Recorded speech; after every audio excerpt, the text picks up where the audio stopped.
স্বাধীন সার্বভৌম দেশ হয়েছে, পতাকা হয়েছে, জাতিসংঘের সদস্যপদ পেয়েছি, কিন্তু আমাদের জনগণের আশা আকাঙ্ক্ষার যেটা আসল দিক, তার খেয়ে পরে থাকার, তার বাসস্থানের, তার অর্থনৈতিক সমৃদ্ধির, সেই স্বপ্ন এখনো পূরণ হয়নি। কাজে আমি একটা কথাই বলবো, এখানে আন্দোলন করতে যারা এসছেন তারা সুদূর কক্সবাজার থেকে, চকরিয়া থেকে, মহেশখালী থেকে, কুতুবদিয়া থেকে এসেছেন, কিন্তু এই আন্দোলন, একটা কথা আমি যোগ করতে চাই আপনারা যা বলেছেন, এটা শুধু কক্সবাজারের আঞ্চলিক আন্দোলন নয়, এটা বাংলাদেশের জাতীয় শিল্প বিকাশের আন্দোলনের একটি অংশ। এটা বলে গেলে চলবে না। বাংলাদেশে কি আধুনিক শিল্প প্রতিষ্ঠিত হবে? আমরা কি পরনির্ভরশীলতার অধীনতার হাত থেকে আদৌ কোনোদিন মুক্তি পাবো? তাহলে সেই মুক্তির পথ কি? আমরা জানি লবণ একটা মিশ্র শিল্প। আমরা কথায় কথা লিখেছি লবণ চাষি, তার মানে এটা কৃষির অন্তর্গত। আবার একই সাথে আমরা বলছি লবণ শিল্প, তাহলে এটি শিল্পের অন্তর্গত। আমরা আধুনিক অর্থনীতিকে 3 ভাগে ভাগ করি। প্রাথমিক শিল্প হচ্ছে কৃষি, দ্বিতীয় শিল্প হচ্ছে শিল্প কারখানা, আমার তৃতীয় সেক্টর আছে, সেটা হচ্ছে আমাদের সার্ভিস, আমাদের উচ্চশিক্ষা, আমাদের চিকিৎসা, আমাদের যত অন্য কাণ্ড কারখানা। কাজেই আমরা যদি গোড়াতেই গলদ রাখি, তাহলে আমাদের দেশ কখনো বিকশিত হবে না।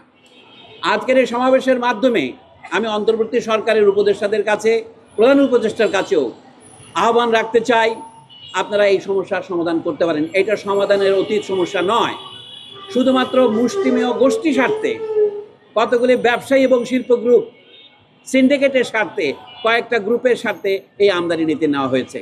যদিও বা উপদেষ্টারা আমাদের প্রতিশ্রুতি দিয়েছিলেন তাদের মৌসুমে, তাদের মেয়াদকালে তারা নতুন করে কোনো লবণ আমদানির সিদ্ধান্ত নেবেন না। যেখানে দেশের চাষিরা যেখানে 5 টাকা মূল্য পায় না, আমাদের 40 টাকা দিয়ে বাজারে লবণ কিনতে হয় কেজি প্রতি।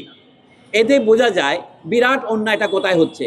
এই যে মধ্যস্বত্বভোগীরা চাষিদেরকে বঞ্চিত করে এবং ভোক্তাদেরকেও লুণ্ঠিত করে নিজেরা একটা বিপুল পরিমাণ মুনাফা খসিয়ে নিচ্ছেন, সেই মুনাফাজীবী এবং মুনাফাখোরদের স্বার্থেই সরকারের যে অংশ এই আমদানিতে সম্মতি দিয়েছেন, তারা তাদের স্বার্থেই কাজ করছেন। এটা বুঝতে হবে যে এখানে একটা সংগ্রাম চলছে সাধারণ চাষি এবং শ্রমিক এবং লবণ উৎপাদকদের সাথে, এই দেশের যারা মুনাফাভোগী ব্যবসায়ী সমাজ তাদের। এখন সরকারকে দেশের মানুষের প্রতিনিধিত্ব করবে, না মুষ্টিমেয় সংখ্যালঘু মুনাফাখোর ব্যবসায়ীদের স্বার্থ লঙ্ঘন করবে, এটাই লক্ষ্য রক্ষা করবে? এটাই হচ্ছে মূল কথা। আজকের এই ক্ষুদ্র সমাবেশে আমরা যে কথা বলছি, এটা যদি সরকার মেনে নেয় ভালো, এবং তারা যদি অবিলম্বে এই আমদানির সিদ্ধান্ত কমপক্ষে স্থগিত না করেন, তাহলে আন্দোলন আরো ব্যাপক আকারে ছড়িয়ে পড়বে।